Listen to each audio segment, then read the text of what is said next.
मोदी जी, आपसे मेरा विनम्र निवेदन है।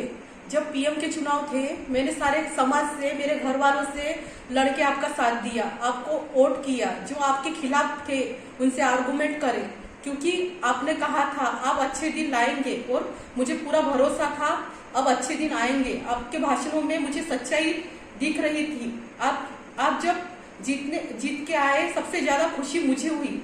अब सब ठीक हो जाएगा, हम गरीबों का अच्छा होगा। मुझे आपकी एक बात बहुत अच्छी लगी थी, जब आपने कहा था कि जिसका भी एक्सीडेंट होगा उसको, जो कोई भी उठाकर हॉस्पिटल ले जाएगा, उसके ऊपर कोई कार्रवाई नहीं होगी।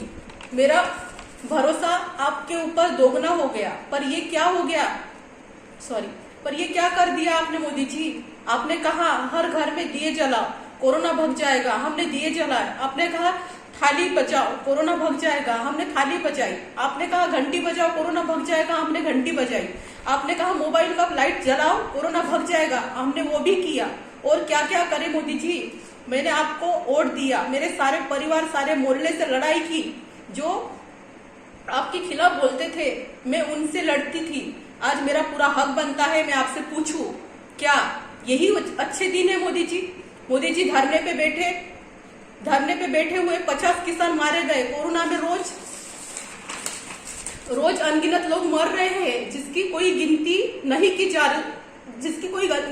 की जा सकती। अस्पतालों में जगह ना होने के कारण रोड पे मर रहे हैं लोग। कुछ लोग अपने परिवार को बचाने के लिए अपना घर, अपने जेवर बेच के ऑक्सीजन खरीद रहे हैं। जो सैनिक अभी तक भारत की रक्षा करते हैं, वो हालात से इतने मजबूर होकर किसान आंदोलन में शामिल हो रहे हैं। क्या ये अच्छे दिन है मोदी जी? जो आप लाने वाले थे, आपने कहा था काला धन हटाए इस देश का। हमने कहा हाँ, क्योंकि हमको पता ही नहीं था काला धन होता क्या है। जब आपने नोटबंदी कराई तो सबसे ज्यादा परेशान हम जैसे गरीब हुए, क्योंकि बैंकों में गरीब ही लाइन में लगा था, कोई अमीर नहीं। मोदी जी, मुझे बताइए, पहले से बीमारियां होती आई हैं, पहले भी अस्पताल भरे रहते थे, पर आज वो सारी बीमारियां कहाँ चली गई? क्या आज किसी को भी typhoid, cancer, heart attack, TB ना होकर सिर्फ कोरोना ही हो रहा है? आज निमोनिया का इलाज ना होने के कारण मेरे परिवार के सदस्य की मौत हो गई। ऐसे हर एक घर में सदस्य मर रहे हैं। उनकी पीड़ा समझिए मोदी जी। आप हमें कोरोना से बचाने के लिए लॉकडाउन कर रहे हैं, पर जरा सोचिए, गांव गांव जाकर उन गरीबों के घर जाकर पता लगाइए, जो बेचारे रोज कमा कर खाते हैं। 20 दिन के लॉकडाउन से उनके घर में खाना नहीं, वो तो वैसे ही मर जाएंगे। आप 6 महीने का भी लॉकडाउन करें तो अमीरों को कोई नुकसान नहीं होगा, उनका बैंक बैलेंस सेव है। पर गरीब क्या करे मोदी जी? हर घर का इंसान आज परेशान है। क्या ये है अच्छे दिन मोदी जी? जो राम मंदिर आपने बनाए, अस्पतालों में पेशेंट रखने के लिए जगह नहीं है, तो आप मंदिर मस्जिद में उन्हें रखिए। भगवान तो हमारी रक्षा के लिए होते हैं ना मोदी जी। लॉकडाउन से कोरोना खत्म नहीं होगा, पर भूखमरी से खत्म हो जाएगा। मुझे एक बात बताइए मोदी जी, जब पूरा भारत आज कोरोना से मर रहा है, तो आप दमोह, बिहार, पश्चिम बंगाल में चुनाव कर रहे हैं। आप चाहते तो ये चुनाव आगे बढ़ा सकते थे। चुनाव ना होने से भारत का कोई नुकसान नहीं होगा। जब वहां चुनाव में लाइन लगी है, वहां कोई सोशल डिस्टेंस नहीं है, तो क्या वहां कोरोना नहीं होगा? वैक्सीन इतनी महंगी है कि आम आदमी नहीं लगा पा रहा है।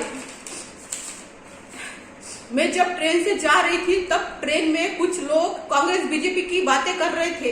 कांग्रेस के तरफ से 7 लोग फेवर कर रहे थे, बस मैंने अकेली ने आपका फेवर किया। वो लोग बार बार बोल रहे थे पीएम हमेशा पढ़े लिखे को करना चाहिए, जो समाज के प्रति जागरूक हो। जो पीएम खुद वेल एजुकेटेड होगा, वो पूरे भारत को वेल एजुकेटेड करेगा। पर मैंने कहा ऐसा जरूरी नहीं, बिना पढ़ा लिखा सरकार नहीं चला सकता। पर आपने तो मुझे झूठा साबित कर दिया।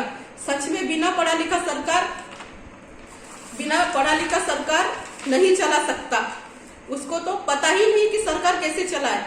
मोदी जी, आज हमें लग रहा है कसूरवार आप नहीं, हम हैं। हमारे जैसी वो सारी महिलाएं हैं जिन्होंने आपको वोट किया। मोदी जी, बचा लीजिए इस भारत को। जब हमने आपको वोट दिया है, तो हमारा हक बनता है आपसे सवाल पूछिए। ये मेरा अकेले का सवाल नहीं है, मेरे जैसी कितनी लाचार महिला का सवाल है, नहीं देखते बन रही हमसे इस भारत की दशा। मोदी जी हाथ जोड़कर विनती कर रहे हैं आपसे, हमारे भारत को बचा लीजिए। अगर ऐसी ही परिस्थिति रही तो एक करके पूरा भारत खत्म हो जाएगा। नहीं चाहिए मोदी जी हमें अच्छे दिन, हमारे पुराने दिन वापस ला दीजिए, हमारे भारत को बचा लीजिए। मोदी जी बचा लीजिए। मोदी जी ये मेरे व्यक्तिगत विचार है, आप प्लीज मेरे भावनाओं को समझिए, हमें इस पीड़ा से मुक्त कीजिए, हमारे भारत को बचा लीजिए मोदी जी।